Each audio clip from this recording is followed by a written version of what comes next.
And welcome to this episode of the Kandid Konversation, the political edition. I am your host for the show, Rudy Sutherland, and I am a serial entrepreneur by occupation and a small business advocate by passion. My partner for the show, who also doubles as my father, is a retired corporate executive and a small business owner in his own right, who just happens to have very strong opinions about everything. So please welcome Mr. Rudy Sutherland Sr. Are you there? I'm here, and welcome to everyone. Okay, all right. Well, listen. So today's topic is geared around the question: should NFL cheerleaders be paid what they are worth? And I think it's pretty timely because as the National Football League starts a new season, millions of Americans will settle in for the next 5 months to enjoy the thrill of pro football, and 45% of those fans are female. Now, the league has spent millions of dollars in recent years trying to increase its appeal among women. But what I want to do, first off, is to appeal to the men out there. And I want you to, if you can, if it's possible, close your eyes, and I want to paint this picture.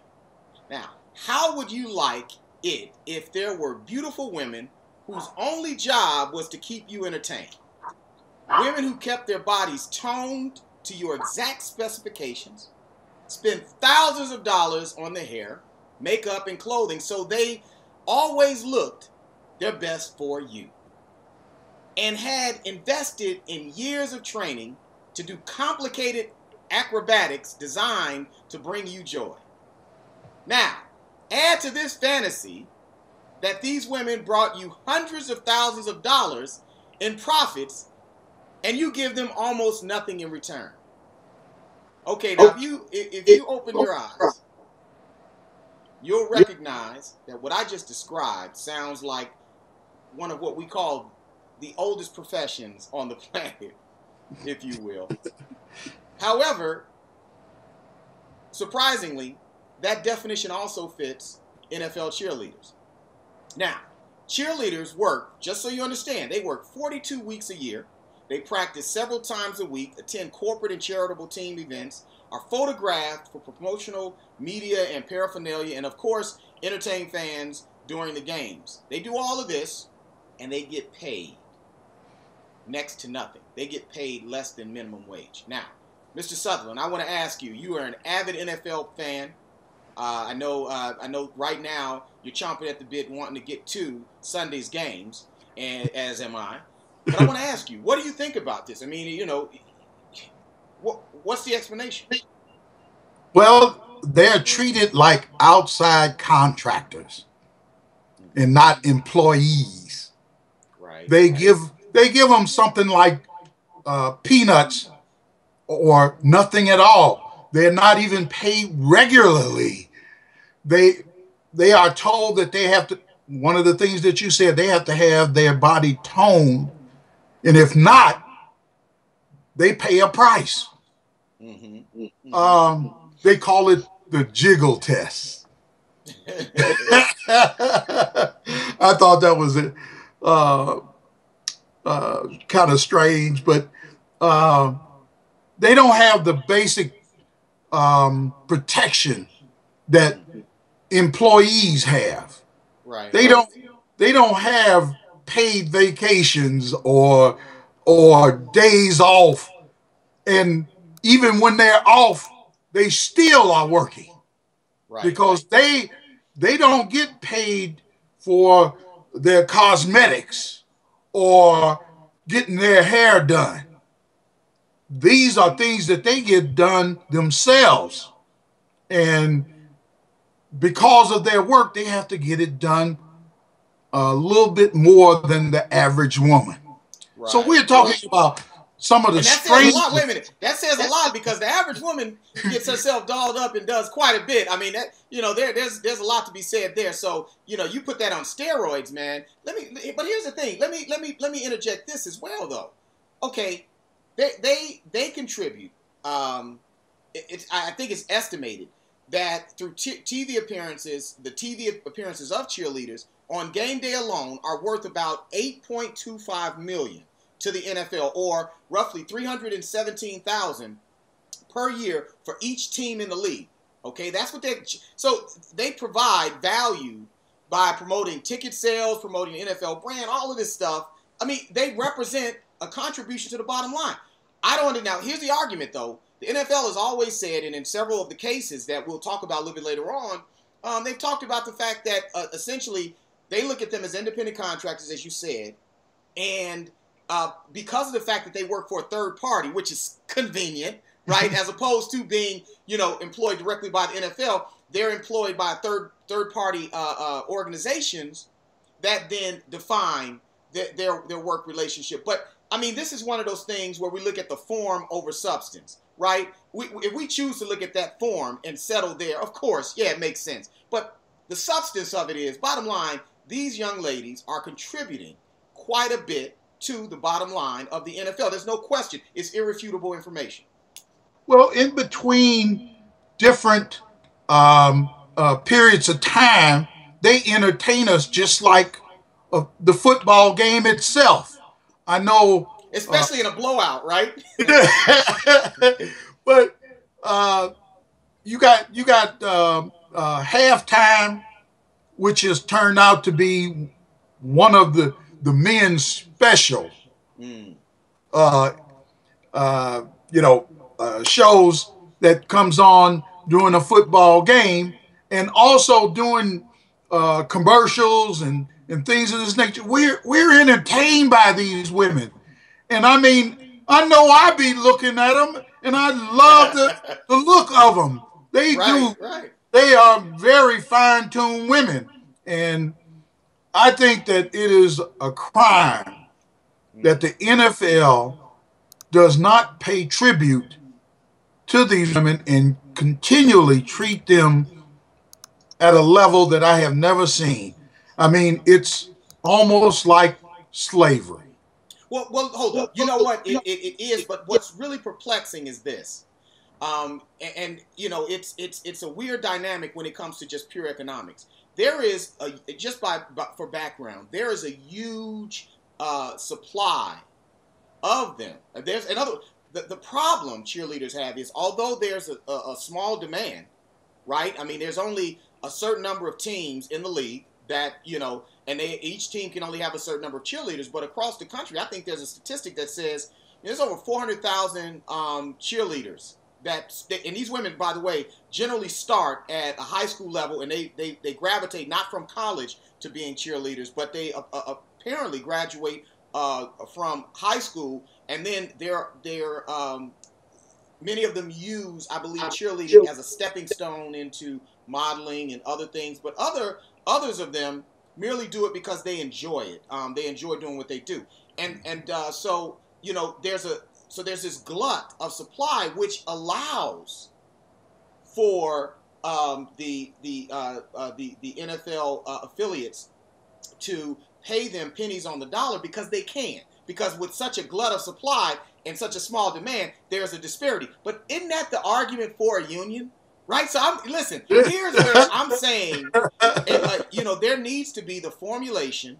These ladies need to form a union, figure out some way to do it. Now, the other thing is the state laws. If you look at the argument that has been made by the NFL time and time again, is that every team is encouraged to adhere to federal, state, and local laws. And in accordance with federal, state, and local laws, cheerleaders, as they are defined, are a non-compensated group or are not considered employees. So what we need is, we not only need them to formulate themselves some form of a union, but we also need some modification in federal, state, and city laws. I mean, some of this is on the part of the politicians, many of whom, by the way, out of one side of their mouth say that they support these women being paid at least a minimum wage, right? But then out of the same mouth coming out the other side, they're not speaking about any legislative changes. Now, well, no, not necessarily. Jerry Brown, okay, my bad. You got it. Because he came right out and wrote the law, right, and All of the teams in California now have to adhere to it, and they are changing their attitude towards these women. Mm-hmm. And I think it's going right now. There's almost 10 states that are passing laws to where, or modifying laws so that these women will get paid for what they do. So And you're in agreement with me that there's a three-legged stool here. You know, there's first of all, there's the cheerleaders themselves formulating some form of union type organization to help protect their ongoing, not just winning something here, but ongoing negotiations for benefits and things of that nature. Because for some of these women, this becomes almost like a mini career. But then you've got another leg that says there needs to be legislative solutions. And then finally, there's the NFL itself. I mean, what do you think? Should the NFL, there's many folks that are arguing that this shouldn't have to go that far for those other two prongs that I mentioned, that the NFL should do the right thing primarily because it is benefiting, economically from these women and their efforts on the field. It's not going to hurt them. They make $9 billion last year. Right. And they paid their commissioner $40 million for 1 year. Right. I mean, you can't afford to pay your cheerleaders? Oh, please. Well, again, we're looking at how this society looks at women and the changes that should be made, because everybody knows that women do not get paid on an equal plane with men. And I think this may be the start of something that will help this concept along. I agree. I think that, you got to have a poster child for the dichotomy between in pay between men and women. And this is extreme enough, right? That I mean, it serves as bring it to the forefront. Yeah, you can, because you're absolutely right. I don't get it. I'm thinking, just pure capitalism. I couldn't think of a situation where I would actually pay a woman less. Comparing two individuals with skill set, and even mano a mano. And if the female that I'm looking at has greater capability, in my opinion, why I would then subsequently make the subsequent decision to pay her some percentage less than I would have been prepared to have paid the male applicant. And so, I don't understand what drives this. I'm not at that level of intimacy with certain industries where this is more prevalent than most. But in this case, this seems like a no-brainer. And I can't believe just think of this. Take the woman away. Take them away and see what difference it makes. Well, I mean, then now you go into a strike, and see but why should again?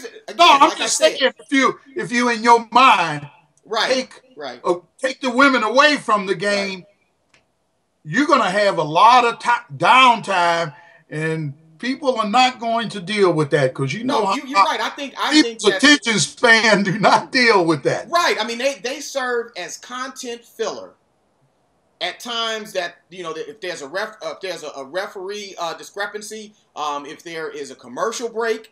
If anybody's ever been at a game, you notice that when there's a commercial break, the cheerleaders come out and they do stuff on the field and all that. They serve as content filler where there would be crickets otherwise.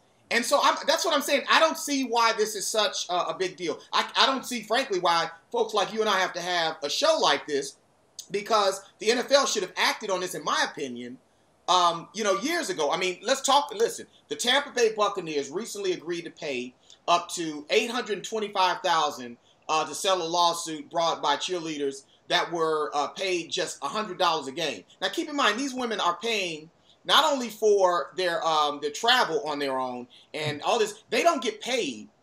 For many of them, they don't get paid until after the season is done. So they float, in essence, their own existence and subsistence while cheerleading. It's absurd, man. But listen, this is one of our shorts.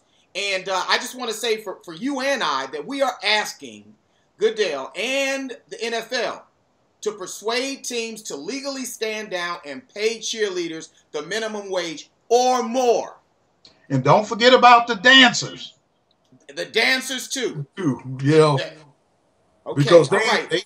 they do a very good service as far as I'm concerned. Okay. Well, listen, this is one of our Sunday morning shorts, and so listen, I want to thank Mr. Sutherland for taking time out of his NFL Sunday for this brief snippet, timely snippet, and we will see you guys next time on Kandid Konversation. Have a great rest of your weekend. We'll talk to you next week. Take care.